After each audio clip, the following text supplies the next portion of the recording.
இன்றைக்கி நம்ம சேனலில் என்ன பார்க்க போகிறோன்னா ஒரு முக்கியமான ஒரு ஜோதிட தாள்களையும் ஒரு அதிரடியான ஆன்மீக பரிகாரத்தையும் இந்த வீடியோவில் மிதுன ராசிக்காரங்களுக்கு பார்க்க போகிறோம். ஸோ பார்க்குறதுக்கு முன்னாடி என்ன பார்க்க போகிறோம் அப்படிங்கிறத இன்ட்ரோவில் ஷேர் பண்ணுறேன். என்ன பார்க்க போகிறோம் அப்படிங்கிறத இன்ட்ரோவில் மிதுன ராசிக்காரங்க தெரிஞ்சுக்குங்க. அதுக்கப்புறமேட்டு உங்களுக்கான பலனை டீப்பாக இந்த வீடியோவில் பார்க்கலாம். மார்ச் 26க்கு முன்னும் சரி பின்னும் சரி கிரகங்களுடைய மாற்றங்கள் காரணமாக உங்கள் ராசியை சேர்ந்தவர்களுக்கு நிறைய விஷயங்கள் நடந்தே தீரும். இதுவரைக்கும் சொல்லப்படாத பல ரகசியங்கள் உங்களுக்கு நான் இந்த வீடியோவில் சொல்ல போகிறேன். அதை எல்லாமே இந்த வீடியோவில் மிதுன ராசிக்காரங்க தெரிஞ்சுக்குங்க. தெரிஞ்சு அதற்கேற்ப நடந்து பயன் பெறுங்க. அது மட்டும் இல்லாமல் கிரகங்களினுடைய மாற்றங்களால் உங்கள் ராசிக்கு ஒரு பரிகாரம் செய்தால் ரொம்ப நல்லது. அது என்ன பரிகாரம் அப்படிங்கிறத வீடியோவில் கடைசியாக உங்களுக்கு ஷேர் பண்ணுறேன். அந்த பரிகாரத்தையும் இந்த வீடியோவில் தெரிஞ்சுக்குங்க. கிரகங்கள் பொறுத்த வரைக்கும் எப்பயுமே ஒரே மாதிரியே செயல்படாது. கிரகங்கள் பார்த்தீங்கன்னு வச்சுக்கோங்களேன், மாறிக்கிட்டே இருக்கும். கிரகங்கள் மாறக்கூடிய அடிப்படையில் ஒவ்வொருவருக்குமே குறிப்பிட்ட இதில் மாறும். அதாவது தலையெழுத்து மாறும். இது எதனோடு ஒப்பிட்டு சொல்லலாம்னா சிவன்மலை கோவிலுடைய உத்தரவு பெட்டியோடு ஒப்பிட்டு சொல்லலாம். ஏன்னா சிவன்மலை உத்தரவு பெட்டியில் ஆண்டவர் உத்தரவு பொருள் அப்பப்போ மாற்றிக்கிட்டே இருப்பார். அந்த பொருள் மாற்றப்பட மாற்றங்களும் பார்த்தீங்கன்னு வச்சுங்களேன் ஏற்பட்டுட்டே இருக்கும். அந்த பொருள் எப்படி சமுதாயத்தில் தாக்கத்தை ஏற்படுத்துமோ அது போல தான் கிரகங்களும் தாக்கத்தை ஏற்படுத்தும். அதனால் கிரகங்கள் எப்படி இருக்குது அப்படிங்கிறத எல்லாமே தெரிஞ்சுக்கணும். அதற்கேற்ப நாம் நடந்து பயன்பெறணும். அதை தான் இந்த வீடியோவில் உங்கள் ராசிக்கு சொல்ல வர. நிறைய பேருக்கு இந்த கோவில் பற்றி தெரியாமல் இருக்குது. முதல்ல இந்த சிவன்மலை ஆண்டவர் கோவில் பற்றி ஷேர் பண்ணுறேன். இந்த கோவில் பற்றிய பல ரகசியங்களை இந்த வீடியோவில் தெரியாத மிதுன ராசிக்காரங்க இந்த கோவில் பற்றிய ரகசியங்களை தெரிஞ்சுக்குங்க. இந்த கோவிலுடைய சிறப்பே ஆண்டவர் உத்தரவு பெட்டி. இந்த பெட்டியில் வைக்கக்கூடிய பொருள் சமுதாயத்தில் தாக்கத்தை ஏற்படுத்தும். அது பாசிட்டிவான தாக்கமாகவும் இருக்கலாம், இல்லை நெகட்டிவாகவும் இருக்கலாம். ஆனால் தாக்கத்தை கண்டிப்பாக ஏற்படுத்தும். அப்படி ஏற்படுத்தக்கூடிய பொருளை தான் முருகரே சொல்லுவார். இப்போ அந்த உத்தரவு பெட்டியில் கற்பூரமும் பிரம்பும் வைத்து பூஜை செய்யப்படுது. ஆக்சுவலி திருப்பூர் மாவட்டத்தில் அறுதொழுவு பகுதியை சேர்ந்த பக்தர் கனவுல தான் தற்போது கற்பூரம் மற்றும் பிரம்பு வைத்து பூஜிக்கும்படி உத்தரவு கிடைத்து இப்போ பொருள் இது வைத்து பூஜை செய்யப்பட்டு இருக்கு. இதனால என்ன நடக்க போகுதுங்கிறது ஆல்ரெடி சிவாச்சாரியர்கள் சொல்லியிருக்காங்க. இந்த கோவில் ஒரு பிரசித்தி பெற்ற தமிழகத்தில் ஒன் ஆஃப் த ஒரு கோவிலுங்க. திருப்பூர் மாவட்டம் காங்கேயத்துக்கு அடுத்து தான் இந்த கோவில் அமைஞ்சிருக்கு. இந்த சிவன்மலை சுப்பிரமணிய சுவாமி கோவில் அருணகிரிநாதரால் பாடல் பெற்ற ஒரு தலமாக விளங்குகிறது. இந்த கோவிலுடைய மெயின் சிறப்புகள்ல ஒன்று பிரசித்தி பெற்றது அந்த ஆண்டவர் உத்தரவு பெட்டி தான். நாட்டில் ஏற்படக்கூடிய இன்னல்கள் மகிழ்ச்சிகளை முன்னதாகவே உணர்த்திடுவாரு. அதனால இந்த முருகருக்கு காரணமூர்த்தி என்ற பெயரும் இருக்கு. ஏன்னா இவர் இதுதான் அப்படிங்கிறத உணர்த்துறாருல, அதனாலேயே இவருக்கு காரணமூர்த்தி என்ற பெயரும் இருக்கு. சிவன்மலை ஆண்டவர் முருகர் எப்படி பொருள் வைக்க சொல்லுவார்னா, பக்தருடைய கனவுல இதுதான் இப்ப குறிப்பால் நடக்க போகுது, இந்த பொருளை வைங்க அப்படிங்கிற மாதிரி அது சம்பந்தமான பொருட்களை கனவுல உணர்த்தி உத்தரவு பெட்டியில வைக்க சொல்லுவாரு. இதுவரைக்கும் இந்த மாதிரி உத்தரவு பெட்டியில எத்தனையோ பொருள் வைத்து பூஜை செய்யப்பட்டுட்டு வந்துட்டு இருக்கு. ஸோ அப்படி பூஜை செய்யக்கூடிய பொருள் ஏதாவது ஒரு தாக்கத்தை சமுதாயத்துல கண்டிப்பா ஏற்படுத்தி இருக்கு. ஸோ பக்தர்கள் கனவுல தோன்றின பொருளை பக்தர்களே கொண்டு மேற்படி பொருளை உத்தரவு பெட்டியில வைக்கணும் அப்படிங்கிற மாதிரி சொல்லி அங்க இருக்கக்கூடிய அர்ச்சகர்கிட்ட சொல்லுவாங்க. அர்ச்சகர்களும் உடனே சுவாமியிடம் திரும்ப வெள்ளை மற்றும் சிவப்பு பூ வைத்து உத்தரவு கேட்பாங்க. அதுல வெள்ளைப்பூ விழுந்து அனுமதி கிடைத்தால் ஏற்கனவே உள்ள பொருள் மாற்றப்பட்டு புதிய பொருள் வைத்து பூஜை செய்யப்படும். இதுதான் ப்ரொசீஜர். இதுவரைக்கும் இந்த பெட்டியில எவ்வளவோ பொருள் வைக்கப்பட்டிருக்கு. மண்ணு, ஏற்கலப்பை, ரூபாய் நோட்டு, நோட்டு புத்தகம், சைக்கிள், அரிசி, மஞ்சள், இளநீர், தங்கம், சர்க்கரை, கணக்கு நோட்டு, பூமாலை, ருத்ராட்சம், இளநீர், இந்த மாதிரி எத்தனையோ பொருட்கள் வைத்து பூஜை செய்யப்பட்டிருக்கு. அவ்வாறு வைத்து பூஜை செய்யப்பட்ட பொருள் சமுதாயத்துல ஒரு தாக்கத்தை ஏற்படுத்தி இருந்திருக்கு.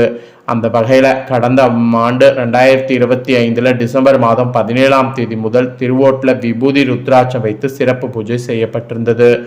அதை தொடர்ந்து கடந்த மாதம் 25ஆம் தேதி வைக்கோல் வைத்து பூஜை செய்யப்பட்டிருந்தது. இந்த நிலையில தான் இப்ப திருப்பூர் மாவட்டம் காங்கேயம் அறுதொழுவு பகுதியை சேர்ந்த தங்கவேல் என்ற பக்தர் கனவுல கற்பூரம் மற்றும் பிரம்பு வைக்க உத்தரவானது. இதையடுத்து இப்ப ஆண்டவர் உத்தரப்பெட்டியில கற்பூரமும் பிரம்பு வைத்து பூஜை செய்யப்பட்டிருக்கு.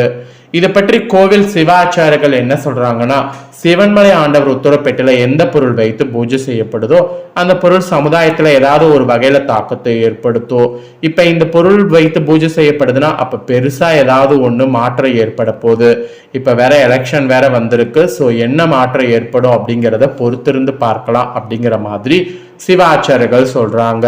ஸோ இதை ஏன் நான் இப்போ உங்களுக்கு டீட்டெயிலா சொன்னேன்னா, இந்த உத்தரப்பெட்டியில எப்படி உத்தர பொருள் பார்த்தீங்கன்னு வச்சுக்கோங்களேன் தாக்கத்தை ஏற்படுத்துமோ அது போலதான் கிரகங்களும் தாக்கத்தை ஏற்படுத்தும். கிரகங்கள் எப்பயுமே ஒரே மாதிரியே செயல்படாது, மாறிக்கிட்டே இருக்கும். அப்ப மாற மாற அதனுடைய தாக்கமும் மாறிக்கிட்டே இருக்கும். அதனாலதான் அப்பப்ப கிரக மாற்றங்களால என்ன தாக்கம் ஏற்படும் அப்படிங்கிறத தெரிஞ்சு பயன்பெறணுங்கிறத உங்க ராசிக்கு நான் சொல்லிக்கிட்டே இருக்கேன். ஸோ நான் அதிகமாக வீடியோ ஷேர் பண்ணும்போது கூட நிறைய கமெண்ட் வரும். என்ன வரும்னா, ஏன் நீங்கள் சொன்னதையே சொல்லிட்டு இருக்கிறீங்கன்னு. ஸோ கிரகங்கள் எப்பயுமே ஒரே மாதிரியே இருக்காது, மாறிக்கிட்டே இருக்கும். அப்போ மாற மாற பலன்களும் மாறும். அதனால தான் பலன்களை அதிகமாக ஷேர் பண்ணிட்டு இருக்கேன். ஸோ இப்போ மிதுன ராசிக்காரங்க மிருகசீரிட 3-4 பாதம், திருவாதுரை, புனர்பூசம் 1-2-3 பாதங்களில் பிறந்தவங்களுக்கு நான் சொல்லக்கூடிய கணிப்பு கரெக்டாக இருக்கும். முதல்ல உங்களுக்கு கிரகநிலை எப்படி அமைஞ்சிருக்குங்கிறத சொல்றேன், அதை முதல்ல தெரிஞ்சுக்குங்க. ராசியில குரு வகரத்தோடு, தைரிய வீரிய ஸ்தானத்துல கேது, கலஸ்தரஸ்தானத்துல சூரிய புதன் சுக்கரன் செவ்வாய், பாக்கியஸ்தானத்துல சனி ராகு, அயன சயன போகஸ்தானத்துல சந்திரன். இந்த மாதிரி கிரகநிலைகள் உங்களுக்கு அமைஞ்சிருக்கு. இதனோட அடிப்படையில தான் உங்களுக்கு பலன்களே குறிப்பிடப்பட்டிருக்கு. ஸோ என்ன பலன்கள் அப்படிங்கிறத இப்ப நான் உங்களுக்கு ஷேர் பண்றேன். என்ன பலன்கள் கிடைக்கும் அப்படிங்கிறத தெளிவா இந்த வீடியோல மிதுன ராசிக்காரங்க தெரிஞ்சுக்குங்க.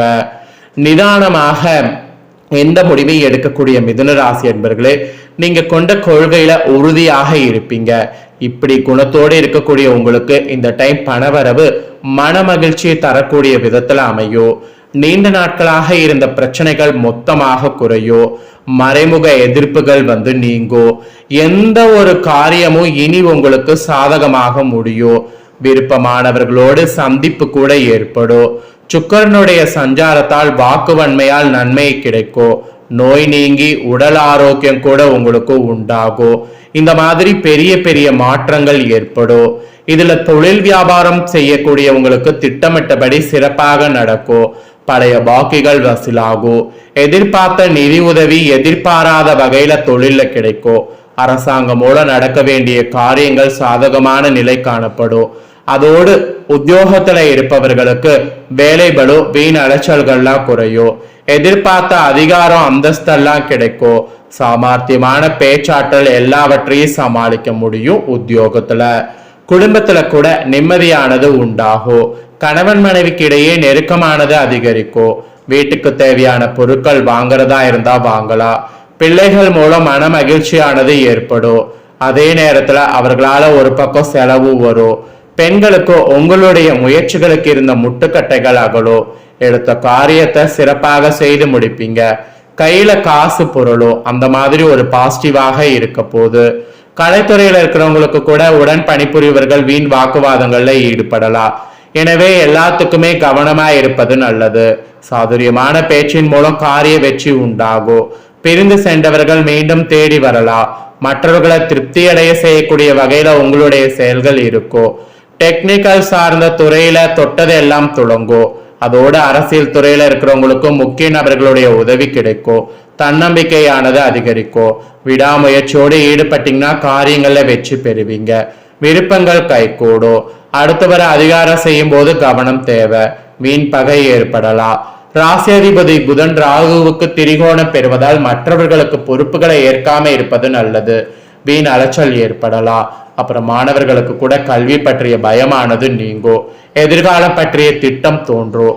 ஆசிரியர்களுடைய உதவி கூட கிடைக்குங்க. ஆக மொத்தம் மிதுன ராசிக்கு பலன்கள் இதுதான் கிடைக்கும் என்பது குறிப்பிடப்பட்டிருக்கு. இதற்கேற்ப நடந்து பலன் பெறுங்க. பரிகாரமாக இந்த டைம் நீங்க ஸ்ரீ நரசிம்மர தீபமேற்றி தரிசித்து வந்தீங்கன்னா கடன் பிரச்சனை குறையும். வீண் அலைச்சல் மன பயம் குறையும். அதனால இந்த ஒரு பரிகாரத்தையும் மறக்காம மிதுன ராசிக்காரங்க செய்திடுங்க. ஸோ இந்த வீடியோவை நீங்க இப்ப பார்த்து முடிச்சுட்டு இது உடனே லைக் பண்ணி உங்க ஃப்ரெண்ட்ஸ் ஃபேமிலிக்கு ஷேர் பண்ணுங்க. ஏன்னா உங்க ஃப்ரெண்ட்ஸ் ஃபேமிலியில இருக்கிறவங்களும் பார்க்கட்டும். அவங்களும் உங்களை போல மிதுன ராசிக்காரங்களா இருந்தாங்கன்னா இந்த தகவலை தெரிஞ்சு இதற்கேற்ப நடந்து பலன் பெறட்டும். ஸோ கண்டிப்பாக வீடியோ லைக் பண்ணி உங்கள் ஃப்ரெண்ட்ஸ் ஃபேமிலிக்கு ஷேர் பண்ணுங்கள். உங்கள் ஃப்ரெண்ட்ஸ் ஃபேமிலியில் இருக்கிறவங்களும் பார்த்து பயன் பெறட்டும். நெக்ஸ்ட் இதே போல நம்ம சேனல்ல நிறைய அப்டேட்டான வீடியோ வரும். அதே எல்லாமே உடனுக்குடனே தெரிந்து கொள்ள மறக்காம நம்ம சேனலை சப்ஸ்கிரைப் பண்ணுங்க. கூட பெல் பண்ண பிரஸ் பண்ணுங்க. ஃபர்ஸ்ட் டைம் பார்க்குறவங்க அதை நீங்க பண்ணிட்டீங்கன்னா இனி நான் போற மற்ற அப்டேட்டான எல்லா வீடியோஸும் உடனுக்குடனே தெரிந்து கொள்ளலாம். ஸோ மறக்காம பண்ணுங்க. நெக்ஸ்ட் இதே போல சுவாரஸ்யமா வேறொரு வீடியோல உங்களை சந்திக்கிறேன்.